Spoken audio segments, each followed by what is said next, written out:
పులివెందుల్లో జరిగినటువంటి పరిస్థితులు దానికి పూర్వం 3-4 రోజుల నుంచి పోలీసులు వ్యవహరిస్తున్నటువంటి తీరు ఇవన్నీ చూసిన తర్వాత ఒక పార్టీ ప్రధాన కార్యదర్శిగా కాకుండా ఒక సామాన్యమైనటువంటి ఈ భారతదేశ పౌరునిగా ఈరోజు స్పందించాలా, ఈరోజు ఈ యొక్క దేశానికి రాష్ట్రంలో ఉండే ప్రజలకందరికీ కూడా ఇక్కడ జరుగుతున్నటువంటి విషయాలను వివరించాలా, ప్రతి ఒక్కరి కర్తవ్యాన్ని గుర్తు చేయాలనేటువంటి ఉద్దేశంతో ఈరోజు ఈ ప్రెస్ మీట్ పెడతా ఉన్నా. పోలీసులు వ్యవహరించినటువంటి తీరు ఈ ఎన్నికల సందర్భంగా ఒక ప్రణాళికాబద్ధంగా గడిచిన 5-6 రోజుల నుంచి ఒక పార్టీ వారిని టార్గెట్ చేయడం, వాళ్ళ ప్రత్యర్థి పార్టీతో వాళ్ళ మీద దాడి చేసినా కూడా, కేసులు రిజిస్టర్ చేసినా కూడా అరెస్టు చేయకుండా పోయినటువంటి వైనం మీరు గమనించారు. పులివెందుల్లో ఈ ఎన్నికల షెడ్యూల్ విడుదలైన తర్వాత, నామినేషన్లు అయిపోయిన తర్వాత సైదాపురం సురేష్ కుమార్ రెడ్డి అనేటువంటి వ్యక్తి శ్రీకర్ కళ్యాణ మండపంలో ఒక పెళ్లి కార్యక్రమానికి పోయినప్పుడు అతని మీదికి ఒక 30-40 మంది తెలుగుదేశం పార్టీ కార్యకర్తలు కేవలం భయాన్ని సృష్టించేదానికి ఆయన మీద కూర్చొని దాడి చేశారు, విచ్చలవిడిగా కొట్టారు. ఆ కంప్లైంట్ రిజిస్టర్ చేశారు, కానీ వాళ్ళ మీద ఎటువంటి చర్యలు తీసుకోలే. స్వేచ్ఛగా వాళ్ళకి ఎట్లా కావాలంటే అట్లా వదిలిపెట్టినారు. ఆ విషయాన్ని నేను స్వయంగా ఎస్పీ గారికి కంప్లైంట్ చేసి, కడపకు పోయి ఎస్పీ గారికి కంప్లైంట్ చేసి వీళ్ళ మీద యాక్షన్ తీసుకోవాలని కోరినప్పుడు న్యాయం చేస్తామని చెప్పి ఎస్పీ గారు చెప్పారు. సరే అని చెప్పి నేను కడప నుంచి బయలుదేరి వేంపల్లెకు సగం దూరం రాకముందే ఈ వ్యక్తులు ఎవరైతే ఆ ముందు రోజు సైదాపురం సురేష్ కుమార్ రెడ్డి ఇతరుల మీద దాడి చేశారో వాళ్ళకి ఇంకొక 10 మంది కలిశారు. ఆ నెక్స్ట్ రోజు వచ్చినప్పటికి ఇంకొక 10-20 మంది కలిసి రమేష్ యాదవ్ ఎమ్మెల్సీ, వేల్పర రామలింగారెడ్డి, నంద్యాల హేమాద్రి రెడ్డి ఇతరులంతా మా పార్టీ వాళ్ళు నల్గొండవారిపల్లిలో మాకు సంబంధించినటువంటి మాకు కావలసినటువంటి నాయకులకి ఏదో మంత్రాలు చెప్పుకొని బయటికి తిరిగి వస్తూ ఉంటే కార్లు నిలబెట్టి నిర్దాక్షిణ్యంగా వాళ్ళ మీద దాడి చేయడం జరిగింది. దాడి చేసిన తర్వాత వీళ్ళు కార్లలో నుంచి దిగకుండా ఉంటే కార్ల మీద పెట్రోల్ పోసి కార్లు కాల్చే ప్రయత్నం చేసేటప్పుడు వీళ్ళు ఎందుకన్నా ఇట్లా చేస్తారని చెప్పి కారు దిగినారు. విచ్చలవిడిగా సంపండ్రా అని చెప్పి వీళ్ళ మీద దాడి చేస్తే ఆడినటువంటి గ్రామస్తులు ఈ లోపల ఆడోళ్ళు వీళ్ళందరూ కూర్చొని పరిగెత్తుకుంటూ వచ్చి వీళ్ళని రక్షించగలిగినటువంటి పరిస్థితి ఉంది. మళ్ళీ 10-15 నిమిషాలకు పోలీసులు వచ్చారు. పోలీసులు కూడా వాళ్ళ యొక్క ఆ సంఘటన ఇంకా పెద్దది కాకుండా ఆపినారు. దీన్ని నిస్సిగ్గుగా ఇప్పుడున్నటువంటి డిఐజీ ఈరోజు ఇన్ని అనార్థాలకు, ఇన్ని అక్రమాలకు కారణమైనటువంటి ఒక డిఐజీ దీన్ని కూర్చొని మాట్లాడతాడైనా, మేమే లేకుండా ఉంటే తలలు లేచిపోయేటివి, వాళ్ళకేం పని, పత్యాపారం చేయని పోయినారా, ఇవి ఒక డిఐజీ మాట్లాడినటువంటి మాటలు. సభ్య సమాజం సిగ్గుతో తలదించుకుంటుంది. డిఐజీ గారు, మీరు మాట్లాడినటువంటి మాటలు, మీరు వ్యవహరించినటువంటి తీరు చూస్తే ఈ నాగరిక ప్రపంచమంతా అసహ్యంతో తలదించుకునేటువంటి పరిస్థితులు ఉన్నాయి. నీ పోలీసులంతా తలదించుకునేటువంటి పరిస్థితులు ఉన్నాయి. అసలు ఒక ఎమ్మెల్సీనో లేకుంటే కార్యకర్తలు ఒక గ్రామానికి ప్రచారానికి పోవాలంటే పత్తి వ్యాపారం అది హక్కు లేదా? నేను అడుగుతాండా. ఈ కోయా ప్రవీణ్ నేను అడుగుతున్నా, మా పార్టీ కార్యకర్తలు కానీ మా పార్టీ నాయకులకు కానీ ఇంకొక గ్రామానికి పోయి మేము ప్రచారం చేసుకునేదానికి మాకు హక్కు లేదేమయ్యా? నువ్వు కూర్చొని పత్తి వ్యాపారం అంటావు, మీరు లేకుండా ఉంటే తలలు లేచిపోయినాయి అంటాడు. నిజంగా నీకు చెప్తున్నాను కోయ ప్రవీణ్ గారు, సిగ్గుతో తల దించుకోవాలి. నువ్వు నీ పోలీసులు అనేవాళ్ళు ఉంటే, నీ పోలీసులు న్యాయము ధర్మము, ఎవరికైనా అన్యాయం జరుగుతుంటే మేము ఉంటామనేటువంటి ధైర్యము, సంఘ విద్రోహ శక్తులకు కానీ లేకుండా ఉంటే రౌడీలకు కానీ మీరంటే భయం అనేది ఉంటే ఈ సంఘటన జరుగుతుందా? కూతవేట్లో నువ్వు 10 నిమిషాల్లో మేము చేరుకున్నామని చెప్తున్నావే, నువ్వు 15 నిమిషాల్లో నువ్వు పక్కనే ఉండగానే ఈ రకంగా వాళ్ళు దుండగులు వచ్చి దాడి చేస్తానంటే ఇది మీ అసమర్థత కాదా అని చెప్పి నేను అడుగుతున్నా. నీ అసమర్థతను నువ్వు సమర్థతగా చూపించుకుంటాడు ప్రపంచానికి. అది అయిపోయిన తర్వాత నిన్న ఉదయం 4:30 నుంచి అంటే ఆ ముందు రోజు అర్ధరాత్రి నుంచి తెలుగుదేశం పార్టీ నాయకులను స్వైర విహారం చేసుకునేదానికి అక్కడనేటువంటి ఎమ్మెల్యేలు, అక్కడనేటువంటి ఈ చుట్టుపక్కల ఉన్నటువంటి గ్రామస్తులు, ఈ తాలూకాకే సంబంధం లేకుండా బయట నియోజకవర్గాల నుంచి వేలాది మంది నువ్వు రౌడీ మూకలకు అందరికీ అనుమతి ఇచ్చి ఒకవైపు వాళ్ళని ఏమైనా చేసుకోమని చెప్పి వాళ్ళకు పరిస్థితులు ఏర్పాటు చేసి ఇంకొక వర్గం వైసీపీ వాళ్ళను లేని కేసులో ఇరికించేటువంటి ప్రయత్నం చేశావు. అసలు ఎక్కడైనా ఒక చిన్న సంఘటన వాళ్ళు దాడి చేశారు, మా వాళ్ళు త్రుట్లో తప్పించుకున్నారు, దాన్ని కూర్చొని నువ్వు మేము తిరిగి దాడి చేసినట్టు, ఆ దాడిలో ఒక షెడ్యూల్ క్యాస్ట్ అబ్బాయికి దెబ్బ తగిలినట్టు, ఎస్సీ ఎస్టీ అట్రాసిటీస్ కేసు 4-5 మంది మీద పెడుతూ మరి ఇతరులని చెప్పి నీకు ఎట్లా కావాలంటే అట్లా లిస్టును పెంచుకుంటా పోయినటువంటి వైనాన్ని సిగ్గుపడ్డం లేదా? ఒక పోలీస్గా నువ్వు ఒక పోలీస్గా సిగ్గు లేదా నీకు అని చెప్పి నేను అడుగుతున్నా. ఇంత దరిద్రంగా పోలీస్ వ్యవహారం చేసేదానికి ఒక ఐపీఎస్ ఆఫీసర్ ఉండాలనా? నువ్వు జవాబు చెప్పాలా. ఇంకొక విషయం ఏంటంటే పోలీసులు ఎవరైతే కేసులు పెట్టారో ఎస్సీ ఎస్టీ అట్రాసిటీస్ కింద ఎవరి మీద అయితే బుక్ చేసుకొని స్టేషన్లకు తీసుకొని పోయి పెట్టారో వాళ్ళల్లో కొంతమంది ఈ సంఘటన ఏదైతే వాళ్ళు చెప్తున్నారో జరిగిందని ఆ సమయంలో పోలీస్ స్టేషన్లో ఉన్నారు. ఈ పోలీసులే కూర్చొని మీరందరూ బైండ్ ఓవర్ కావాలంటే వాళ్ళ బైండ్ ఓవర్ కోసము పోలీస్ స్టేషన్లో పులివెందుల పోలీస్ స్టేషన్లో ఉండేవాటి వాళ్ళ మీద పోలీసులే కూర్చొని ఎక్కడో సంఘటన జరిగిందని బిల్డప్ ఇచ్చేటువంటి కేసు నిజంగా ఏమని చెప్పాలనో కూడా నాకు అర్థం కావడంలా. ఇక్కడనేటువంటి రూరల్ సిఐ, ఇక్కడనేటువంటి డిఎస్పి వేలకు వందలు వాళ్ళు వస్తే వాళ్ళను అలౌ చేయడం. ఒకవైపు అవినాష్ రెడ్డి గారిని పొద్దున్నే 4:30 గంటలకు పోయి ఆయన తీసుకొని పోవాల్సినటువంటి అవసరం ఏముంది బలవంతంగా? ఈరోజు ఈ నియోజకవర్గానికే సంబంధం లేదు, ఈ నియోజకవర్గ ప్రజలతో సంబంధం లేదు. ఎక్కడో ఉన్నటువంటి కమలాపురం ఎమ్మెల్యే, ఎక్కడో ఉన్నటువంటి జమల్మడుగు ఎమ్మెల్యే, ఎక్కడో ఉన్నటువంటి ప్రొద్దుటూరు ఎమ్మెల్యే కొడుకు, అక్కడి నుంచి వందలు వేల మంది నాయకులంతా ఇక్కడ వచ్చి కూర్చొని వాళ్ళ జనానంతా తీసుకొని వచ్చి విచ్చలవిడిగా ఊళ్ళల్లో పెడతా ఉంటే వాళ్ళకు ఒక పక్క మీరు సపరివార్యాలు చేసి ఎవరైతే జెన్యున్గా ఆ ఊళ్ళో ఓటర్లు ఉంటారో నల్లగొండ వరిపల్లె కానీ, లేకుంటే కొత్తపల్లె ఎర్రపల్లె కొత్తపల్లెలో కానీ, లేకుంటే కనంపల్లెలో కానీ, లేకుంటే చంద్రగిరిలో కానీ ఎవరైతే ఓటర్లు ఉంటారో ఆ ఓటర్లను ఊర్లోకి రావాలంటే భయం కలిగించేటువంటి పరిస్థితులు ఈ సమాజం మర్చిపోదు. కోయా ప్రవీణ్ గారు గుర్తుపెట్టుకోండి, ఈ సమాజం మర్చిపోదు.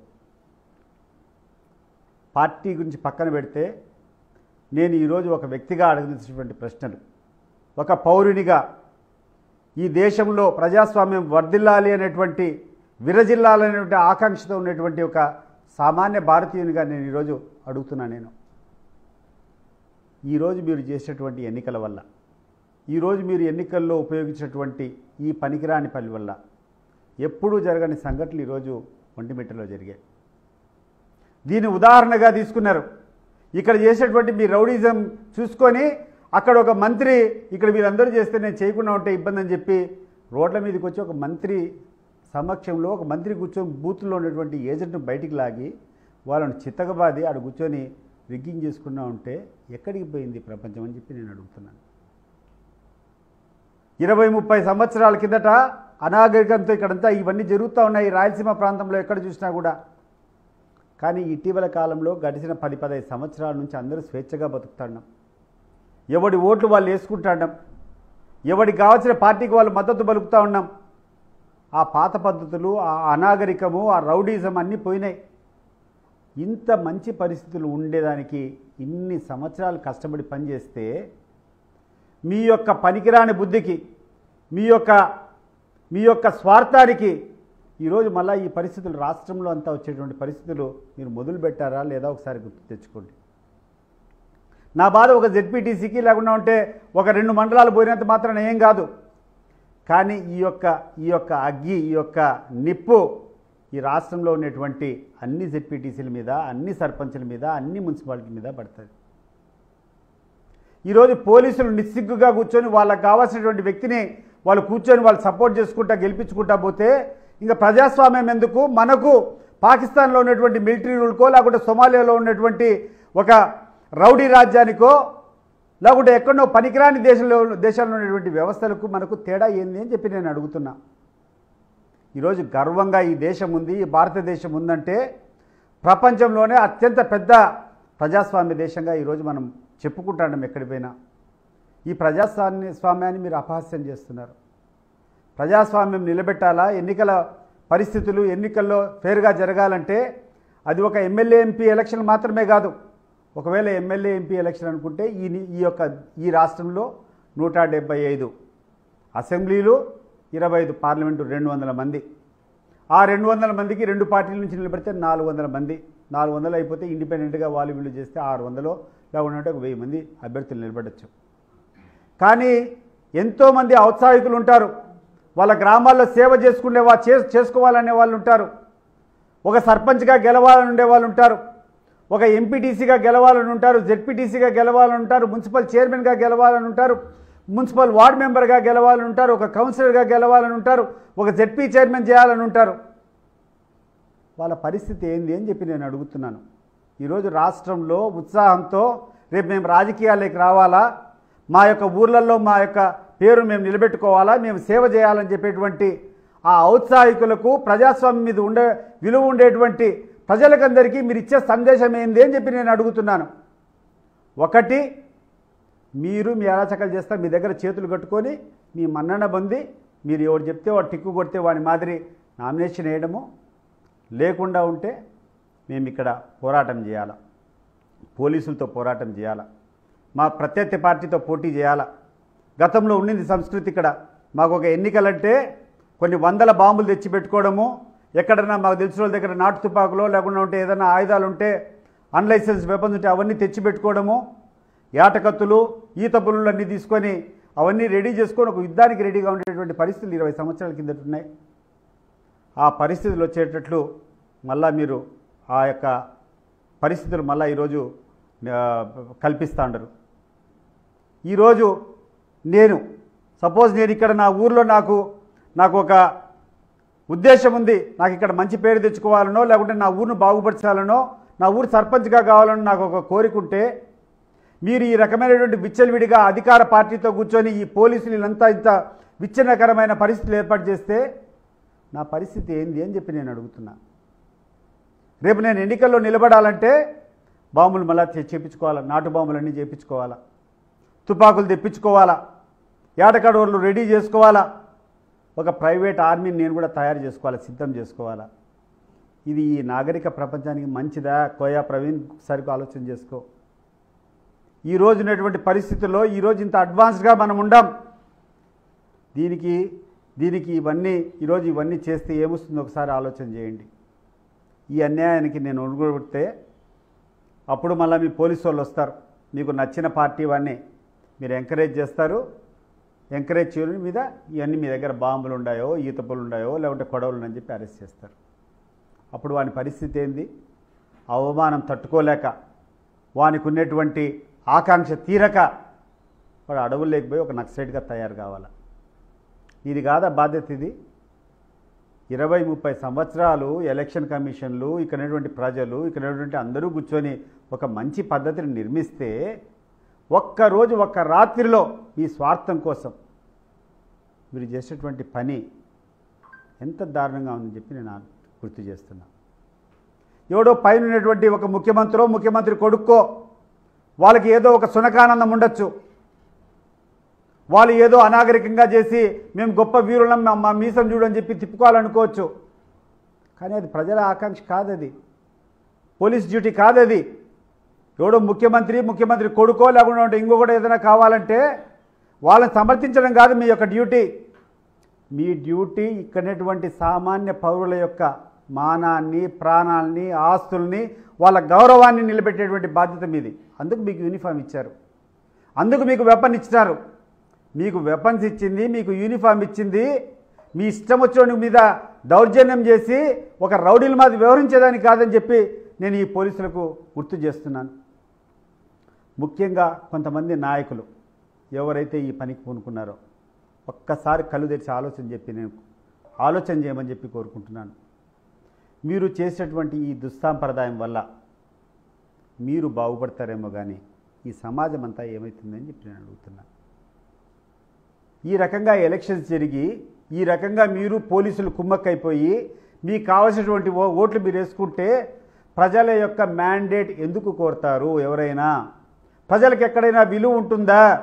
ఈ ప్రజాస్వామ్యంలో ఏదైనా ఆభరణము, ఏదైనా ఆశ, ఏదైనా గొప్ప ఆస్తి ఎవరికైనా ఉందంటే వాళ్ళకు ఉన్నటువంటి ఓటు, వాళ్ళకు ఉన్నటువంటి ఆ ఓటును వినియోగించుకోలేకుండా ఆ ఓటును కూడా మీరు లాగేసుకుంటే అసలు మనకు 1947లో మనకు స్వాతంత్రం రాకముందు బ్రిటిష్ రాజ్యానికి ఏం తేడా అని చెప్పి నేను అడుగుతున్నాను.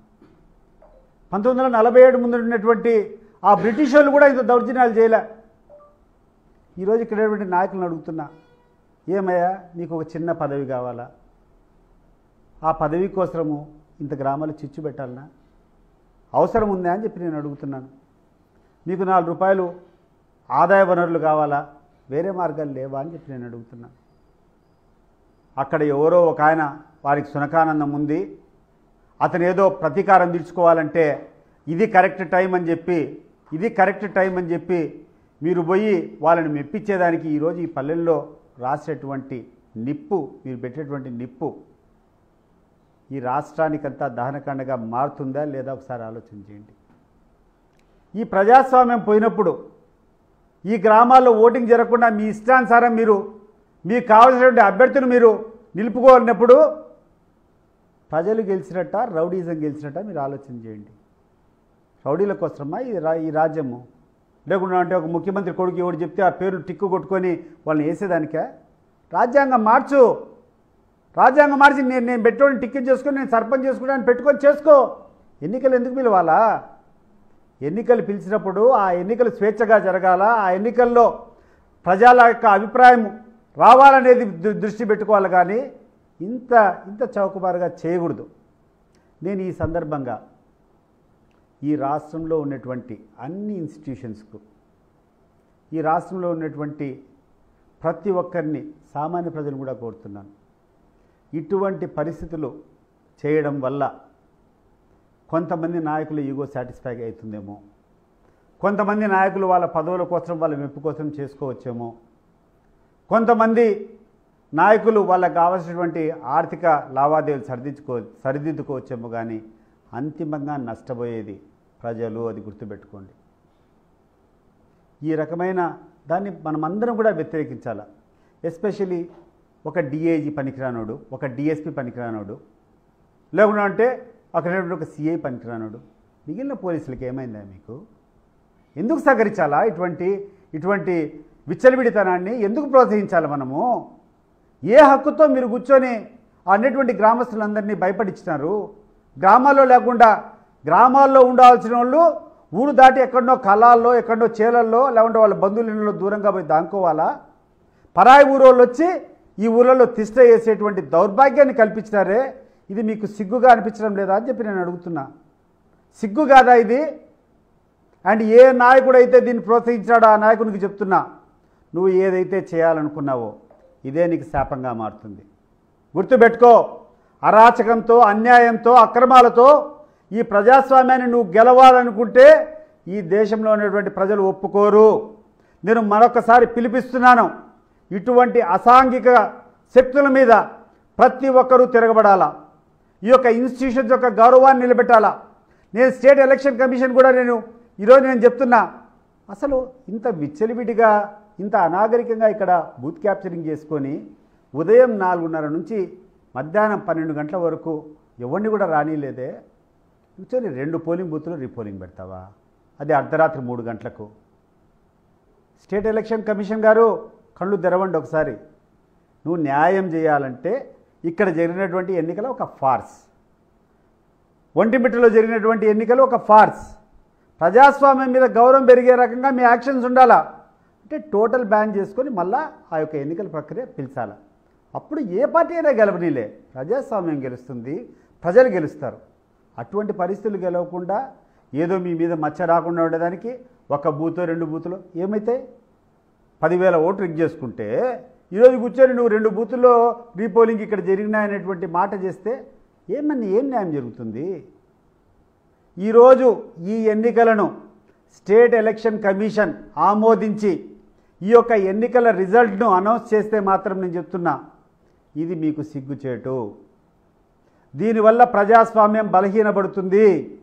దీనివల్ల సామాన్య ప్రజలు నష్టపోతారు. ఇటువంటి పరిస్థితి రానియద్దండి. స్టేట్ ఎలక్షన్ కమిషన్ అనేది ఉంది. అక్రమాలు చేస్తే అన్యాయాలు చేస్తే ఎంత వారి మీద కూడా చర్య తీసుకుంటుంది, మళ్ళా బై ఎలక్షన్ పెడుతుంది అనేటువంటి ఒక సందేశాన్ని మీరు పంపించండి. ఈ ఎన్నికలు రద్దు చేసి మళ్ళీ ఒక ఫ్రెష్ డేట్ ఇచ్చి ఒక 3 రోజులు 4 రోజుల తర్వాత మళ్ళా ఎన్నికలు పెడితే భవిష్యత్తులో ఎవరు కూడా ఇంత పనికిరాని పని చేసేదానికి పూనుకోరు. అది గుర్తుపెట్టుకోండి ఎలక్షన్ కమిషన్ గారు. ఒక్క బూతు 2 బూతులు పెట్టుకొని నీ చేతులు దులుపుకొని పోవాలనేది కాదు. ఏదో స్టేట్ ఎలక్షన్ కమిషన్ అంటే ఏదో నాకు పదవి వచ్చింది 4 రోజులు గడపాలనేది కాదు. స్టేట్ ఎలక్షన్ కమిషన్ అంటే నిస్వార్థంగా ఎటువంటి భయము ఎటువంటి ఆందోళన లేకుండా ప్రతి సామాన్య పౌరుడు ఎవడైతే ఆ యొక్క గ్రామాల్లో ఓటర్ ఉంటాడో వాడు స్వేచ్ఛగా పోయి ఓటేసేటువంటి పరిస్థితి పెట్టాలా. అది నీ కర్తవ్యం. అది ఏ రోజైతే భంగం జరిగిందో ఆ టోటల్ ఎలక్షన్ కౌంటర్మెంట్ చేసుకుని మళ్ళీ 3-4 రోజులు పిలుచు. ఇంకోసారి పిలిస్తే ఈ రాష్ట్రంలో ఎక్కడైనా అన్యాయాలు జరుగుతాయా? ఇటువంటి పోలీసులు ఇటువంటి రాజకీయ నాయకులు ఎవడైనా వాళ్ళు చేతులు కలుపుకుంటే ప్రజలకు అన్యాయం జరిగేదాని పరిస్థితి ఉంటుందా? ఇవన్నీ ఒకసారి గుర్తుపెట్టుకోవాలా. ఆ తర్వాత ప్రజాస్వామ్యంలో ఉన్నటువంటి ప్రతి ఒక్కరు ఇంకొక ఎస్టేట్ ఈరోజు మన పత్రికా విలేకరులు నేను అడుగుతున్నాను. ఉదయం 4:30 గంటలకు మొదలైంది దహనకాండ. మధ్యాహ్నం 10:30 వరకు విచ్చలవిడిగా కూర్చొని దాడులు చేస్తారు. ఎవరిని రానిలా. ఓటర్లు పోతే స్లిప్పులు లాగేసుకొని చించుకొని తరిమినారు. ఏజెంట్ పోతే వాళ్ళ చొక్కాలు చించి వాడి యొక్క ఏజెంట్ ఫారాలు చించినారు. కనీసం ఒక పత్రికా విలేకరులుగా మిమ్మల్ని దగ్గరికన్నా రానిచ్చారా అని చెప్పి నేను అడుగుతున్నాను. దయచేసి నా యొక్క ఆవేదన మీరు ఒకసారి గ్రహించండి. మిమ్మల్ని అన్యాయం అనేటిది కాదు.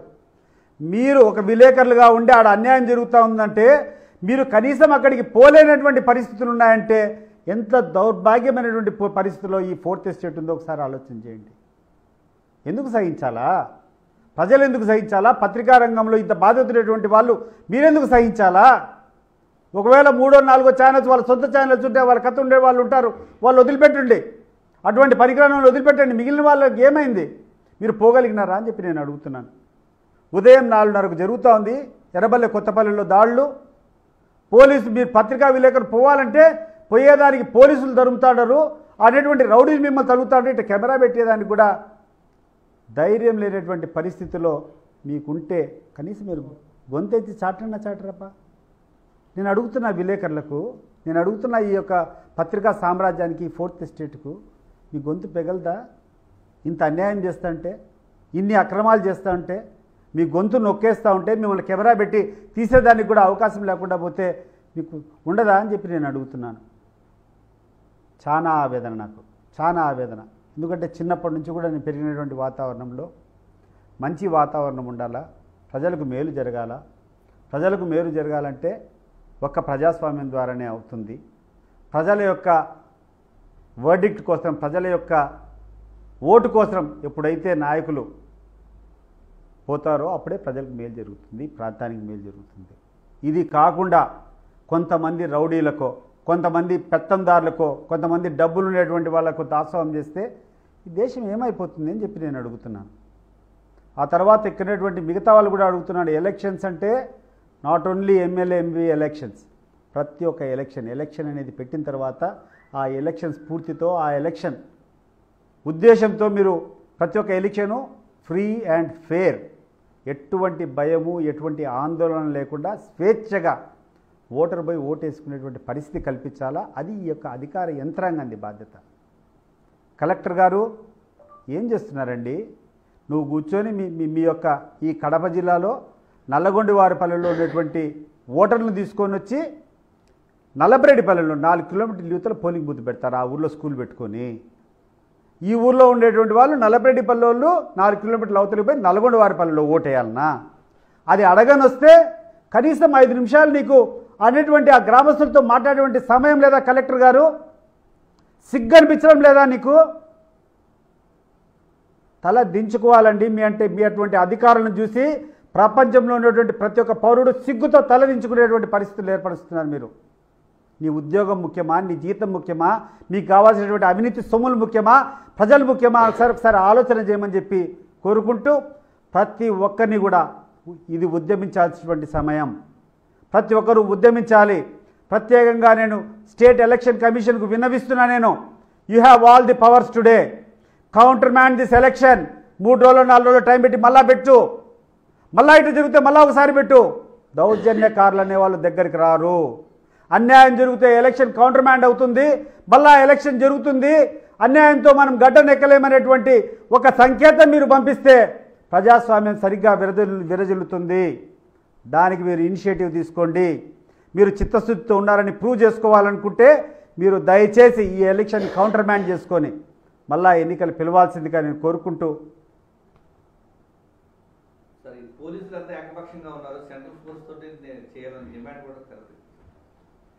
సెంట్రల్ ఫోర్సా స్టేట్ ఫోర్సా అని నేను చెప్పను. ఒకటి, వాళ్ళకు ఉన్నటువంటి ఇంటెలిజెన్స్ ద్వారా స్వేచ్ఛగా జరిగిందా లేదా?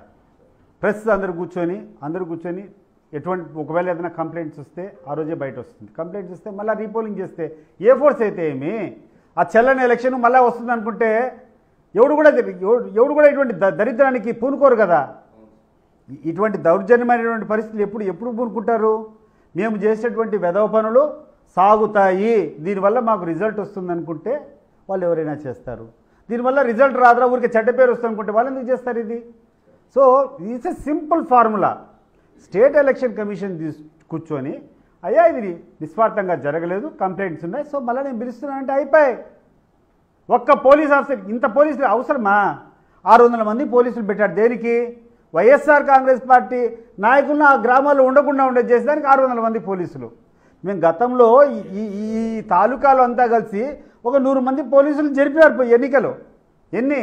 230 బూతుల్లో 100 మంది పోలీసులు జరిపితే ఒక 700 ఈరోజు 1000 మంది వచ్చినట్టున్నారు పోలీసులు. దేనికి? భయాందోళనలు క్రియేట్ చేసుకొని భయోత్పాతం సృష్టించి వైఎస్ఆర్ కాంగ్రెస్ పార్టీ కార్యకర్తలు ఎవరు ఊర్లో ఉండేదానికి, ఒకవేళ ఎవరైనా తిరగబడితే వాళ్ళని పట్టుకొని పోయి పక్క తీసుకుని పోయేదానికి ఈరోజు పోలీసులు. నాకు ఇదే ఇప్పుడు ఎప్పుడైనా ఎలక్షన్ ఉండింది మేము చూసాం. ఎలక్షన్లో ఉంటే వైఎస్ఆర్ కాంగ్రెస్ పార్టీ తెలుగుదేశం ఉందనుకో, వీళ్ళు కొట్లాడుకున్నప్పుడు పోలీసులు రావడము, లేకుంటే పోలీసులు ఒకరికి ఏదైనా సైడ్ చేయడము నేను చూసా. కానీ వీళ్ళు కంకణం కట్టుకొని చేసేటువంటి పరిస్థితి, ఈ దౌర్భాగ్యము, ఇంతటి దౌర్భాగ్యమైనటువంటి డిఐజీ, ఇంత దౌర్భాగ్యమైనటువంటి డిఎస్పీ, వీళ్ళందరూ చేస్తూ ఉంటే స్పెక్టేటర్స్గా చూసేటువంటి మిగతా పోలీసులు వాళ్ళు కూడా నేను అభ్యర్థిస్తున్నా, neglecting your duty is also a crime.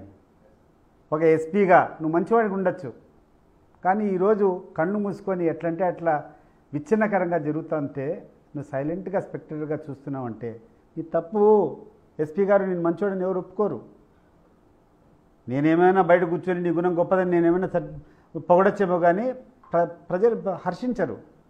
మిగిలినటువంటి సిఐలు ఎస్ఐలు ఎవరో బందోబస్తులకు వచ్చారు, వాళ్ళకు కూడా చెప్తున్నా, మీ డిఐజీ చెప్తే మీరు కూర్చొని ఇక్కడ ఇంత పనికిరాని పని చేయాలనా? అవసరం ఉందా?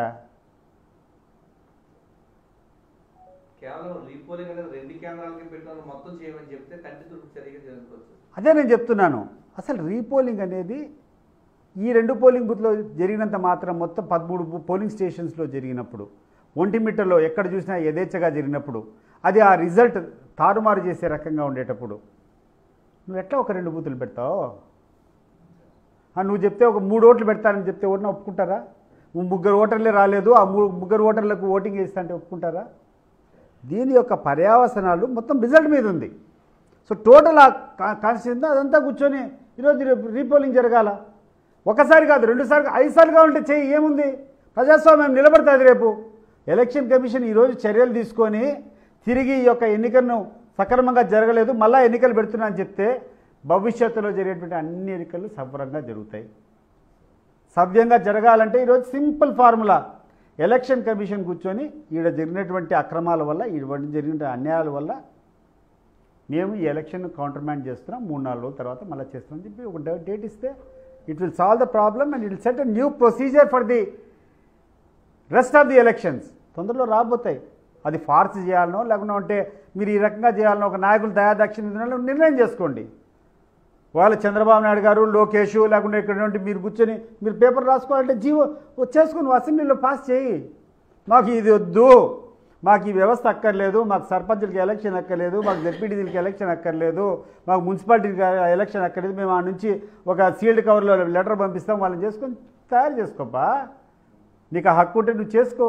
కానీ దీన్ని ఏంది ప్రజాస్వామ్యాన్ని ఎందుకు ఫార్స్గా చేస్తావు?